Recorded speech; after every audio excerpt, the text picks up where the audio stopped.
तर नमस्कार मित्रांनो, सर्वप्रथम बोलू इच्छितो म्हणजे की पहिले इंग्रज आले आणि आपल्याला लुटून गेले आणि आता एक इंग्रज आला आणि आपले डोळे उघडून गेला. ते म्हणजे जर्मेवेद नावाचा एक माणूस. त्याने डोळे उघडले म्हणजे केलं काय?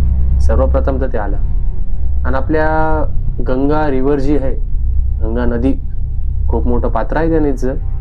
आणि आपण सर्वात श्रेष्ठ गोष्ट म्हणजे की आपण नदीला आपण एकदम म्हणजे असं समजतो की भाई ती आपली माता असल्यावर समजतो आणि आपण आपली माताच घाण करतो. हे मी नाही म्हणत आहे, हे ते जर्मेवेद नावाचा फॉरेनर माणूस म्हणतोय. त्यानं उतरायच्या आधीच म्हणजे की नदीच्या मधात उतरायच्या आधी विचार केला की जर या पाण्याचा एवढा वास येत असन ते पाणी ठीक असन का भाई. तर त्यानं त्याच्यासोबत 2 बिकर आणले होते. बिकर म्हणजे की छोटाले काचाचे भांडे आणले होते.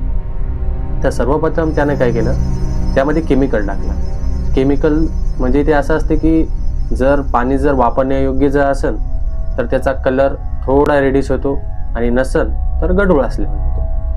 तर तो दोन्ही बिकरमध्ये काय करतो, पाणी घेतो त्या नदीमधलं आणि त्याच्या असं लक्षात येते की बाबा हे पाणी उतरणं तर सोडा, या पाण्यात आपण हात जरी घातला तर आपण बिमार पडू.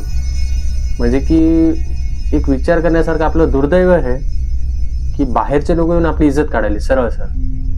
जे आपल्या भारतात एवढाला फंड हे निघते की भाई नद्या स्वच्छ ठेवा, हे ठेवा, आणि आपण असं म्हणतो की नदीत जर उतरलो आपण, जर आंघोळ जर केली तर आपले पाप धुतले जाते.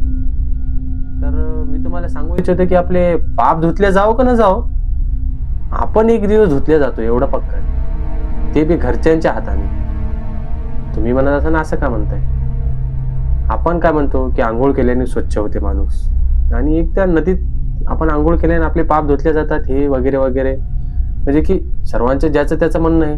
आता त्याच्यात किती प्रतिशत खरं आणि किती प्रतिशत खोटं आहे मलाही माहित नाही. पण एक विचार जर करायला गेला आणि एक समजा की ज्या माणसाची इम्युनिटी पॉवर कमी आहे, जर तो माणूस जर त्या नदीत जर उतरला आणि अनलकीली, तसं तर व्हायलाच नाही पाहिजे, जर त्याचे ते पाणी तोंडात नाकात गेलं आणि याच्या थ्रू जर ते त्याच्या बॉडीमध्ये जर इंटर जर केलं आणि जर त्याचा जर असं बोलायला पण नाही पाहिजे पण न कळत जर मृत्यू जर झाला बिमारीमुळे कोणत्या, तर त्याचा जिम्मेदार कोण? प्रशासन की तो टेंडर घेणारा की मोठमोठ्या ज्या कंपन्या आहेत जे आपलं केमिकलनं जे प्रदूषित पाणी करताय, म्हणजे की त्यांचं जे वेस्टेज पाणी घाणेरडं ते आपल्या नद्यांमध्ये सोडताय ते, तर त्याचा जिम्मेदार कोण राहणार? आणि जर त्याची जिम्मेदारी कोणी जर घेत नसेल तर मग सरकार कोण्या कामी आपल्या? आता आपण म्हणू शकतो की प्रत्येक गोष्ट काय सरकारच बघत बसन का, आपलं पण थोडी काळजी घेण्याचं काम आहे. तर मोठमोठे मंत्री, मोठमोठे कार्यकर्ते यांच्या सिक्युरिटीवर एवढा पैसा खर्च केला. आपण असंही म्हणू शकतो ना की त्यांनी त्यांची काळजी घ्यायला पाहिजे. त्याची काळजी काय आपणच घ्यायची का? तर म्हणजे की तिथं आपण म्हणू शकत नाही की बाबा तुम्ही बिना सिक्युरिटीचे राहा, सिक्युरिटी त्यांना देणंच लागते. तर माझं जास्त काय म्हणणं नाही, पण एकच म्हणणं आहे की बाबा एक स्पेशल टीम करायची आणि ती टीम प्रत्येक तीर्थक्षेत्र असतील, नाही तर मग हे जे कंपन्यातून घाण पाणी, केमिकलचं पाणी येतंय ते पाणी थांबवण्याचं काम करा.